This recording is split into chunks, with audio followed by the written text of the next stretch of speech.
اعوذ باللہ من الشیطان الرجیم بسم اللہ الرحمن الرحیم۔ یہاں یہ چار صورتیں جو تھیں اس سورہ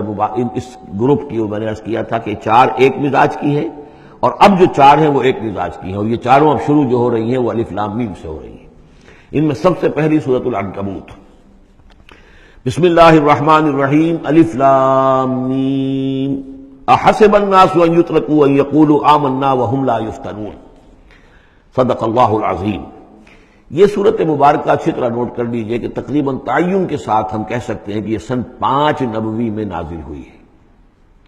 اور صورت اس وقت یہ ہو چکی تھی مکے کے اندر کہ مسلمانوں کو ہر طرح سے ستایا جا رہا تھا۔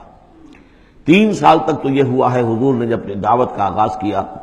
تو پہلے 3 سال تو یہ ہے کہ کوئی زیادہ الارم محسوس نہیں کیا، خطرہ محسوس نہیں کیا مکے والوں نے،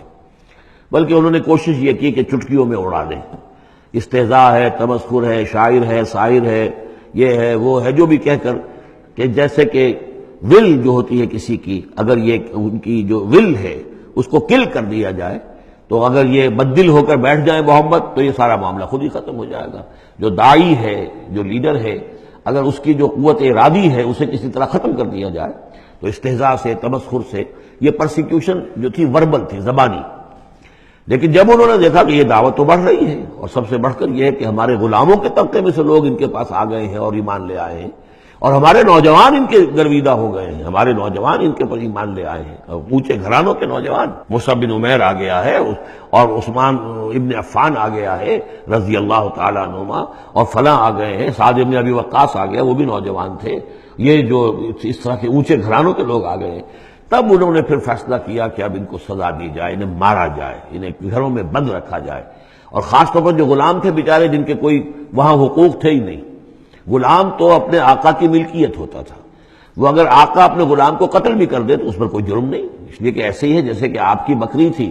جب تک آپ نے چاہا گھر میں اپنے باندھے رکھا، اس کا دودھ پیا، جب آپ نے چاہا اس کو ذبح کیا، گوشت کھا لیا، تو اس میں آپ کو کون پوچھے گا کہ یہ بکری کیوں ذبح کی تم نے؟ بھائی بکری میری ملکیت تھی۔ اسی طریقے سے غلام کو تو جو چاہے وہ کر سکتے تھے، جس طرح چاہیں ستائیں، ماریں، ہلاک کر دیں، کوئی ان پر مقدمہ قائم نہیں ہو سکتا، ایسا اس لیے کہ وہ اس کی ملکیت تھے۔ تو سب سے زیادہ شدید معاملہ جو ہوا ہے وہ غلاموں کے ساتھ ہوا، حضرت بلال رضی اللہ تعالیٰ عنہ، حضرت ابو فقیر رضی اللہ تعالیٰ عنہ۔ پھر یہ کہ کچھ اور لوگ وہاں پر ایسے تھے جو حلیف کی حیثیت سے رہتے تھے، وہ قرشی نہیں تھے، غلام بھی نہیں تھے لیکن قرشی بھی نہیں تھے، لیکن یہ کہ مکے میں ان کا قیام تھا کسی قرشی کے امان، اس سے امان لے کر، اس کے حلیف کی حیثیت سے۔ جیسے یہ آئے تھے جو یاسر رضی اللہ تعالیٰ عنہ، یہ یمن سے آئے تھے، بلکہ ان کے بارے میں یہ معلوم ہوتا ہے کہ انہیں خواب آیا تھا کہ آخری نبی کے ظہور کا وقت ہے، کیونکہ یمن میں عیسائی تھے اور وہاں چرچا موجود تھا ان چیزوں کا۔ اس حوالے سے ان کے علم میں جب یہ بات آئی اور انہیں اندازہ ہوا کہ اس علاقے میں نبی کا ظہور ہونا ہے تو وہ یہاں آ گئے، اور ابو جہل کا ایک چچا تھا، وہ شریف انسان تھا، اس کا حلیف بن کر اور اس کی زیر کفالت انہوں نے مکے میں رہنا شروع کر دیا، اور اسی کی یہ لونڈی تھی حضرت سمیہ رضی اللہ تعالیٰ عنہ۔ تو جو آقا تھا ابو جہل کا چچا، اس کی اجازت سے حضرت سمیہ سے نکاح کر لیا، اور اللہ نے ان کو بیٹا دیا جس کا نام عمار ہے۔ تو عمار اور ان کے والد یاسر اور والدہ عمار کی اور یاسر کی اہلیہ یہ سمیہ، یہ 3 کا خاندان تھا۔ وہ جو چچا تھا ابو جہل کا، اس کا انتقال ہو گیا، اب گویا کہ اس خاندان کی سربراہی ابو جہل کے ہاتھ میں ہے۔ تو اس نے ان 3 پر جو بھی تشدد کیا ہے سب سے زیادہ،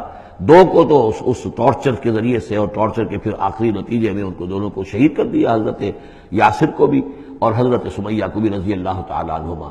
اور عمار نے بمشکل جو ہے جان بچائی، اپنے ایک کلمہ کفر کہہ کر پھر انہوں نے جان بچا لی، اور پھر اس پر پچھتائے بھی بہت، یہ میں نے کلمہ کفر کیوں کہا، لیکن قرآن مجید میں یہ بات واضح کر دی گئی کہ صرف جان بچانے کے لیے کلمہ کفر انسان کہہ دے اور اس کا دل جو ہے وہ مطمئن ہو ایمان کے اوپر، تو اللہ تعالیٰ معاف فرمانے والا ہے۔ بہرحال یہ جو تشدد ہو رہا تھا شدید، انہی میں سے ایک ہے خباب بن الارت رضی اللہ تعالیٰ عنہ۔ یہ لوہار کا کام کرتے تھے، یہ جو اونچے گھرانے کے آدمی نہیں تھے۔ ان کے ساتھ بھی پھر جو کچھ کیا گیا ہے، ان کے ساتھ وہ واقعہ پیش آیا کہ دہتے ہوئے انگارے جو ہیں وہ لٹائے، زمین کے اوپر بچھائے گئے، انہیں بلایا گیا، اتارو اپنا کرتا اتار دیا، اب لیٹ جاؤ ان کے اوپر، ننگی پیٹھ کے بل وہ دہتے ہوئے انگاروں پر لٹا دیے گئے۔ پھر یہ کہ اسی انگاروں سے ان کی کھال جو ہے وہ جلی اور پیٹھ کی چربی پگھلی، اس سے وہ انگارے جو ہیں وہ ٹھنڈے ہوئے۔ تو یہ صورتحال تھا۔ تو وہ حضرت عمار جو ہے خباب بن الارت رضی اللہ عنہ، وہ راوی ہیں کہ جب ہم پر یہ شدت اتنی ایسی ہو گئی کہ ناقابل برداشت ہو گئی تو ہم پھر حضور کی خدمت میں حاضر ہوئے، اور حضور اس وقت جو ہے خانہ کعبہ کے ایک دیوار کے سائے میں، ذرا ایک طرف کو سایہ تھا، تو آپ نے اپنی ایک چادر جو ہے اس کا تکیہ بنایا ہوا تھا اور آپ استراحت فرما رہے تھے۔ تو ہم گئے، ہم نے کہا کہ اے اللہ کے رسول، کیا آپ ہمارے لیے دعا نہیں کرتے؟ ہمارے لیے اللہ کو نہیں پکارتے؟ ہمارے لیے اب یہ چیزیں ناقابل برداشت ہو رہی ہیں، کب تک ہم جھیلیں گے، کب تک برداشت کریں گے؟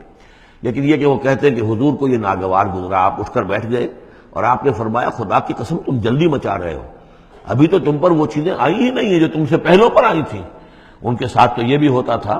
کہ ایک شخص کو لا کر آدھا زمین میں گاڑ دیتے تھے اور باقی جسم جو آدھا اس کا ہوتا تھا زمین سے باہر، تو سر کے اوپر آرا رکھ کر چیرنا شروع کر دیتے تھے اور پورے جسم کو 2 حصوں میں بانٹ دیتے تھے، یہ بھی ہوتا تھا۔ زندہ آگ میں جلا دیتے تھے، یہ بھی ہوتا تھا۔ تو تم جلدی کر رہے ہو، خدا کی قسم وہ دن تو آئے گا کہ ایک سوار صنع سے حضرت موت تک جائے گا اور اس سے سوائے اللہ کی کسی کا خوف نہیں ہوگا، لیکن بہرحال تمہیں صبر کرنا ہوگا۔ وہ انداز ہے اس رکوع کا۔ یہ جو پہلا رکوع ہے سورہ عنکبوت کا، یہ گویا کہ ایک تحریک اور ایک دعوت، اور انقلابی تحریک ہو، انقلابی دعوت ہو، اس میں جو آزمائشیں آتی ہیں، تکلیفیں آتی ہیں، مصائب آتے ہیں، ظاہر بات ہے لوگوں کو قربانیاں دینی پڑیں گی تبھی کوئی کام ہوگا، بغیر اس سے تو نہیں ہوتا۔ اور جب تصادم کا مرحلہ شروع ہو جائے، جب یہ ہے کہ ایک جو معاشرہ جو ہے جس کے اندر کہ وہ کام کر رہے ہیں وہ محسوس کریں کہ یہ ہمارے لیے خطرہ بن گئے ہیں، وہ پرسیکیوٹ کریں اور انہیں ستائیں، تو پھر اس وقت جو مسائل ہوں گے ذہنوں کے اندر، ان کا حل ہے اس میں۔ اور یہ اس اعتبار سے ضربۃ السلام ہے پورے قرآن مجید میں، اس موضوع کے اعتبار سے یہ چوٹی ہے۔ جیسے کہ میں نے آپ کو حدیث سنائی، لکل شیء ضربۃ یا کل شیء سلام، ہر شے کی ایک چوٹی ہوتی ہے۔ وسلام القرآن سورۃ البقرہ، قرآن کی بحیثیت مجموعی چوٹی وہ تو سورہ بقرہ ہے، لیکن یہ کہ قرآن حکیم میں مختلف جو مضامین کے اعتبار سے میں نوٹ کراتا آیا ہوں کہ اس موضوع پر یہ آیت یہ گویا کہ ضربہ سلام ہے، یہ رکوع جو ہے یہ اس موضوع پر ضربہ سلام ہے قرآن مجید کا، اس کا کلائمیکس ہے، اس کی چوٹی ہے۔ صدق اللہ العظیم۔